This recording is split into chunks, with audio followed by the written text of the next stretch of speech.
mempengaruhi banget ke khususnya saya sebagai mahasiswa ya yang dituntut buat hidup cukup dengan budget yang dikasih sama orang tua dan sekarang semuanya naik dan juga ngerasa perubahan di dolar yang sekarang udah 18.000 ya, hampir 18.000 itu kebutuhan kita juga yang dikasih tadinya cukup sekarang malah jadinya kurang.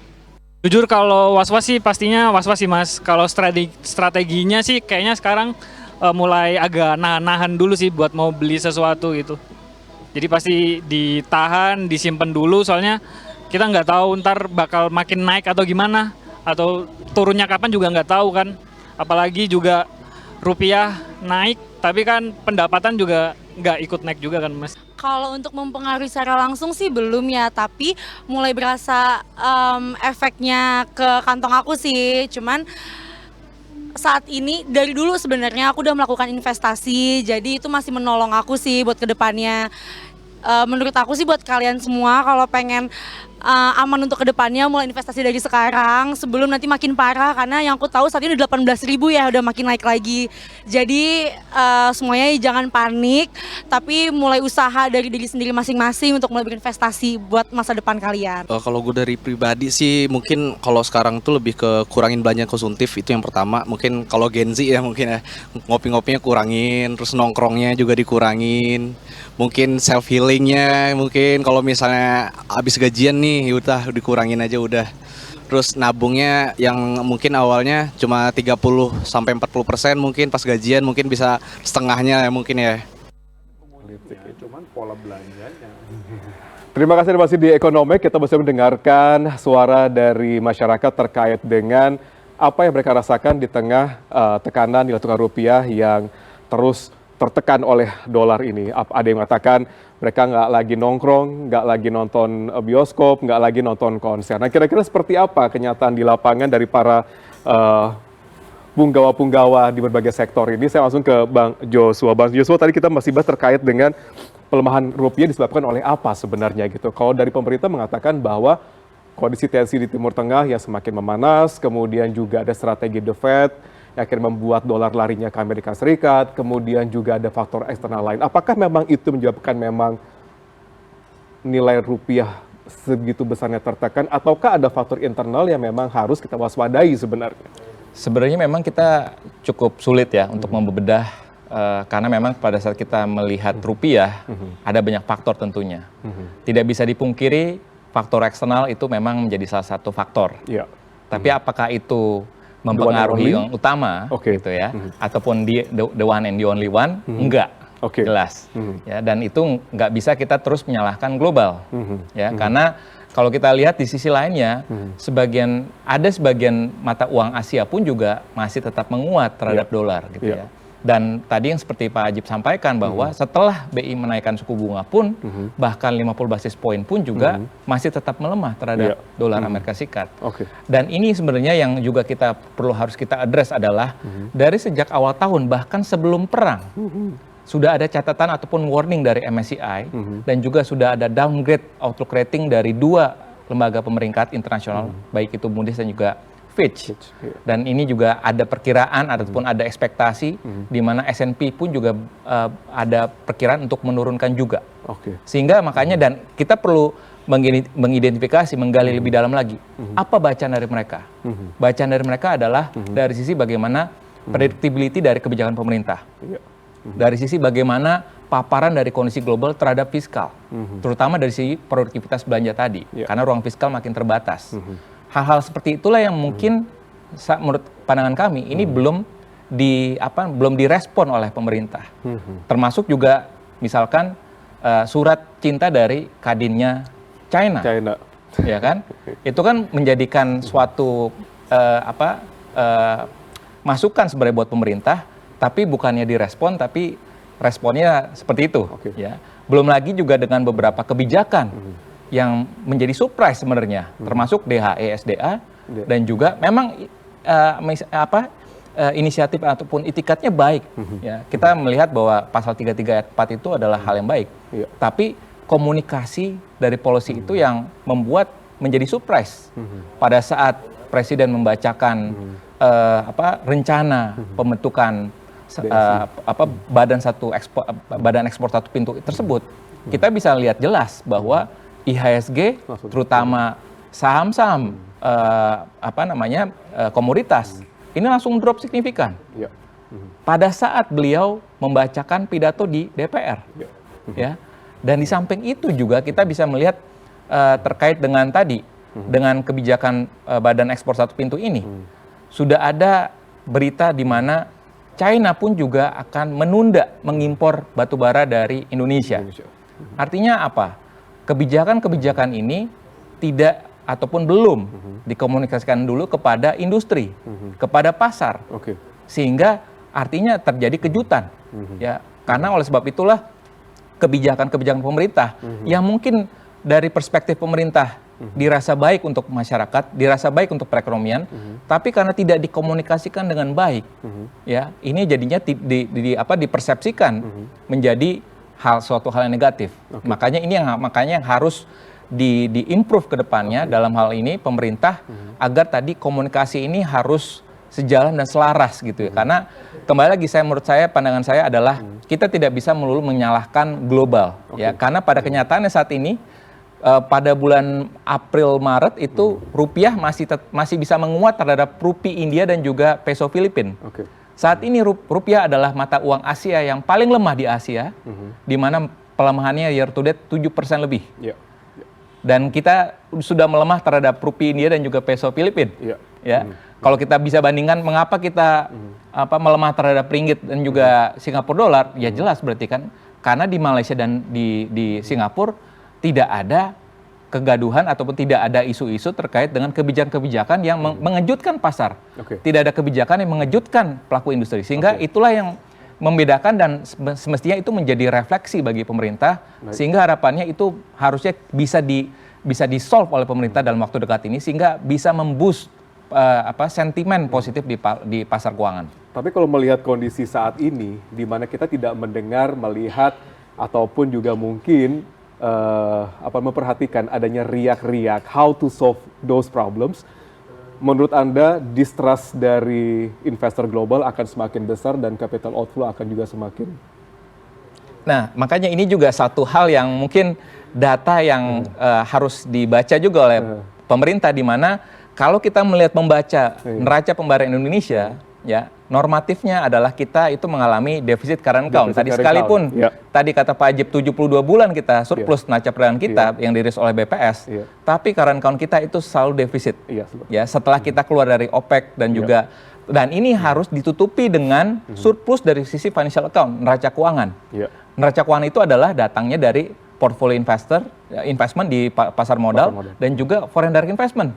Bagaimana kita bisa meyakinkan investor tadi kalau misalkan ada komplain dari Kadin China dan juga tadi terjadi capital outflow di pasar modalnya, baik itu di pasar saham dan juga pasar obligasi. Sekalipun Bank Indonesia sudah berupaya untuk bisa menahan inflows di pasar SRBI, tapi pada kenyataannya defisit di current account itu belum bisa ditutupi dengan surplus di financial account. Sekalipun memang kita berupaya, kita pasti semangat kita bahwa kita mau mendorong independensi dalam hal ini supaya kita bisa berdikari, ya. Kita tidak mau mengandalkan sepenuhnya investasi dari asing. Tapi pada kenyataannya investasi kita ataupun pembangunan ekonomi kita ini masih sangat mengandalkan karena kita perlu memperbaiki dulu current account kita itu secara struktural.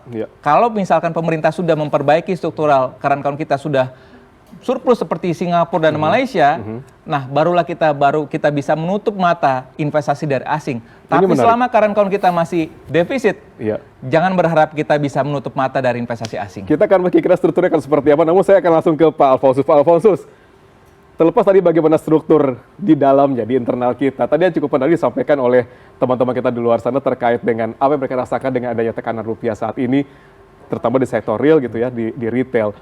Pak Alfons melihatnya seperti apa gitu? Apakah memang ada penurunan daya beli yang benar-benar terlihat jelas gitu? Ataukah memang ada substitusi atau apa yang mungkin di level retail di lapangan itu benar-benar terasa gitu terkait dengan penekanan rupiah ini sendiri?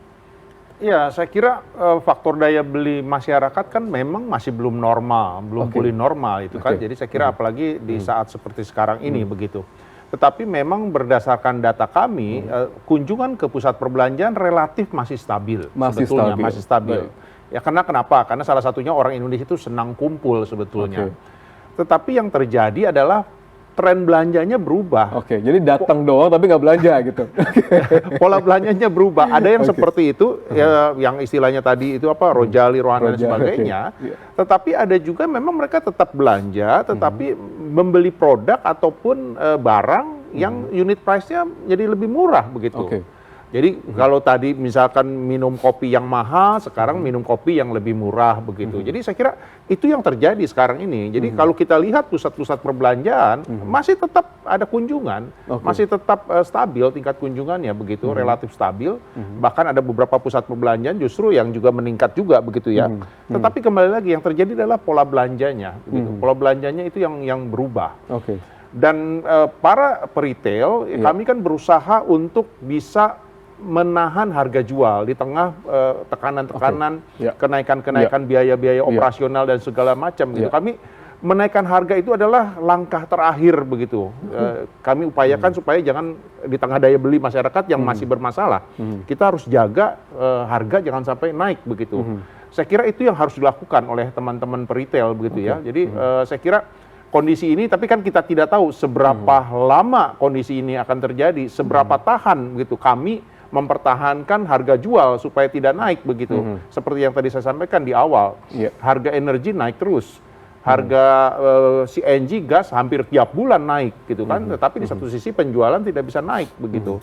Kami berusaha menyiasati berbagai macam ya, dengan cara misalkan substitusi untuk material bahan baku, mencari yang lebih murah, ya. Kemudian packagingnya dibuat lebih murah, kemasannya dibuat lebih kecil dan sebagainya. Ini adalah langkah-langkah yang dilakukan untuk sementara waktu begitu. Tetapi kan kita tidak bisa bertahan dengan strategi ini terus-menerus begitu ya. Jadi saya kira ini kondisi yang terjadi saat ini begitu.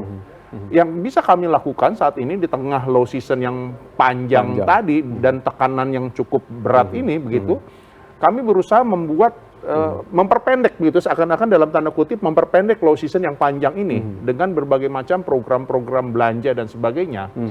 Tetapi kembali lagi kan tidak mungkin membuat diskon terus-terusan begitu. Jadi saya kira kondisinya ini yang terjadi.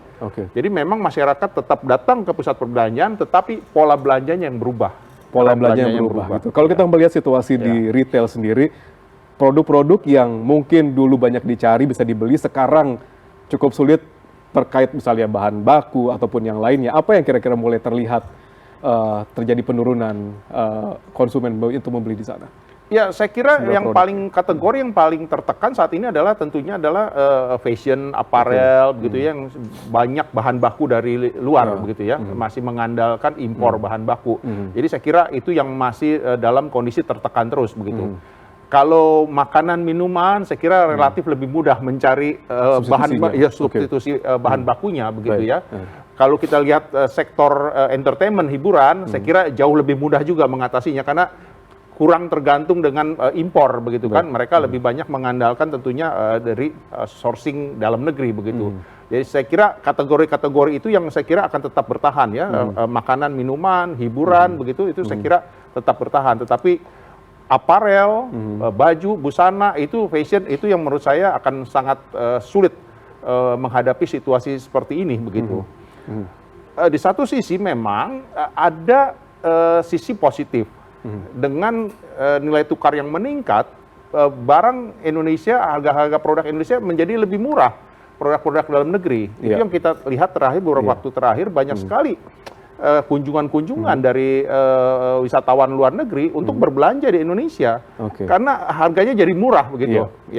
Kemudian di satu sisi juga ada lagi orang Indonesia yang biasanya belanja di luar negeri, sekarang belanja di luar negeri menjadi mahal sekali. Gitu. Jadi belanja di dalam negeri. Ini adalah di satu sisi positifnya begitu yang terjadi. Tapi banyak sisi negatifnya sebenarnya. Tetapi kan ini hanya sebagian kecil. Komposisi retail kita itu kan didominasi oleh kelas menengah bawah, begitu. Jadi saya kira memang ada sisi positifnya, tetapi sisi positif ini tidak terlalu signifikan begitu. Memang betul dengan banyak turis belanja di Indonesia, ini juga mendorong produk dalam negeri untuk bisa terkenal di luar begitu ya. Ini sebenarnya kesempatan gitu untuk produk-produk dalam negeri untuk bisa ke luar negeri, dipasarkan di luar negeri. Tetapi kembali lagi yang tadi saya sampaikan, ya kan sektor retail di Indonesia didominasi oleh kelas menengah bawah. Jadi ini yang menurut saya tantangan yang cukup harus berat dihadapi di periode low season yang panjang ini begitu. Oke, ini pertanyaannya ada berapa lama bisa bertahan? Nah, ini menjadi pertanyaannya gitu ya, karena sekarang masih 18.000. Kalau tadi disampaikan oleh Bang Joshua bilang tidak ada kebijakan yang bisa dikatakan cukup slurpy untuk market luar gitu ya. Ini kan terus merangkak naik nih rupiah kita. Pak Ajib, dari sisi pengusaha banyak yang sudah mulai melakukan simulasi apabila dolar mencapai 20.000. Oke, ya. Sejauh ini dari stress test dilakukan oleh teman-teman di Apindo misalnya, teman-teman pengusaha itu, bagaimana mereka melihat kekhawatiran tersebut? Oke, kita lihat dari ukuran supply side-nya, dari produksinya, dan kita lihat dari demand side-nya. Yeah. Kita lihat supply side-nya dulu. Ini rekan-rekan Apindo sangat concern di sini sebenarnya, Mas Ruli, karena kita berangkat dari ukuran yang sama-sama kita sepakati namanya PMI manufaktur. Di mana PMI manufaktur kita di bulan April kemarin masih kontraksi sebenarnya di angka 49,1. Memang kemudian di bulan Mei mengalami kenaikan tapi masih di angka 50,0. Artinya pas nih di netral nih. Yang kita lihat sebenarnya pada bulan Mei itu lebih karena teman-teman pengusaha itu banyak mengadakan namanya front loading. Dan mereka belanja untuk ditarik ke depan sebagai bentuk hedging, sebagai bentuk mitigasi karena ketidakyakinan atas nilai fluktuasi nilai dolar tadi. Jadi karena ada hedging, makanya di bulan Mei kemarin PMI manufaktur kita memang sedikit naik. Itu pun masih di angka 50. Artinya dengan lihat tren yang ada, maka sebenarnya sisi supply ini mengalami tekanan sebenarnya. Karena kondisi ketidakpastian, masalah nilai tukar, kemudian masalah bagaimana kemampuan daya beli. Nah, kita lihat di daya belinya. Karena begini, tadi saya cermati dari Pak Alfons menarik tentang bagaimana budaya dan kebiasaan orang udah mulai agak shifting dengan adanya kondisi tekanan rupiah yang luar biasa. Walaupun kalau kita lihat ya, saya kemarin ada otoritas yang bilang, oh ini kan kondisi ekonomi baik-baik aja nih, karena nyatanya konser aja penuh misalnya. Ini kemarin konser FC itu penuh itu. Dan besok ini weekend ini di GBK itu banyak sekali konser-konser. Dan penuh sebenarnya. Tapi kita tidak bisa menyederhanakan sesederhana itu, Mas Rudi, bahwa dengan adanya konser penuh ekonomi baik. Enggak. Kalau dalam konteks ekonomi itu namanya lipstick index. Lipstick index itu adalah bagaimana kondisi ekonomi kita kurang fine-fine aja. Makanya orang justru lebih membelanjakan pada sesuatu yang buat mereka convenience gitu. Buat mereka nyaman gitu. Ini lagi beli beras mahal, beli tempe juga mahal karena kedelai harganya naik. Udahlah kita nonton konser aja. Itu namanya lipstick index. Jadi itu sesuatu yang justru menjadi sebuah anomali dan paradoks. Ketika kondisi ekonomi kurang baik-baik aja, justru sektor yang membuat semacam relax itu justru cenderungnya naik. Apakah dari Apindo melihatnya ini sebagai masyarakat menilai bahwa ini sementara aja kok kayak begini, ini cuma riak-riak aja gitu dengan kondisi saat sebenarnya ini? Begini, sebenarnya enggak juga. Karena begini Mas Ruli, Apindo dari awal itu sudah memproyeksikan bahwa 5 tahun terakhir ini lebih dari 64% pengusaha itu sedang tidak akan ekspansi. Tidak akan ekspansi. Itu kan menjadi suatu hal yang kita capture di lapangan, yang kita baca di masyarakat pengusaha, bahwa teman-teman pengusaha ini masih cenderung wait and see. Apalagi dan kondisi yang ada, kondisi kekinian, perkiraan kita akan naik lagi jumlahnya mungkin ya, dan kita harus evaluasi ulang karena berbicara data ini berbicara masalah bagaimana kondisi primer di lapangan. Tapi perkiraan saya lebih dari 64% pengusaha cenderung akan wait and see. Mereka belum akan mengembangkan usaha karena judulnya sekarang bukan sedang bagaimana mengembangkan, tapi judul yang relevan sekarang adalah bagaimana how to survive. Bagaimana kita ya semaksimal mungkin nggak akan lay off karyawan misalnya. Nah ini kalau kita ngomong masalah how to survive, pasti kan ada opsi pengangkatan ikat pinggang. Sekarang begini, gitu kan? Begini Mas Ruli, ketika kita mengalami kenaikan HPP, harga pokok penjualan harga pokok produksi kita naik, kita punya dua pilihan aja. Kita mau melempar harga yang lebih mahal ke market, which is itu akan makin berat, atau kita mengurai keuntungan perusahaan untuk buffering agar harganya tetap sama di masyarakat. Tapi kan keuntungan kita berkurang, otomatis keuntungan berkurang, orientasi pengembangan usaha kita ke depan juga akan mengalami postpone gitu, akan ada semakin besar nanti. Nah, kondisi ini yang tidak mudah buat pengusaha. Artinya kemudian evaluasi secara komprehensif yang dilakukan oleh pengusaha adalah bagaimana kita bisa bertahan, apakah kita akan mengembangkan usaha atau enggak, itu urusan yang nomor 2. Minimal kita tidak lay off dulu karyawan, walaupun secara case by case tetap ada aja nih yang sudah mulai PHK, apalagi daerah Kalimantan, kalau kita lihat datanya di Jawa Barat. juga sudah mulai melakukan hal tersebut.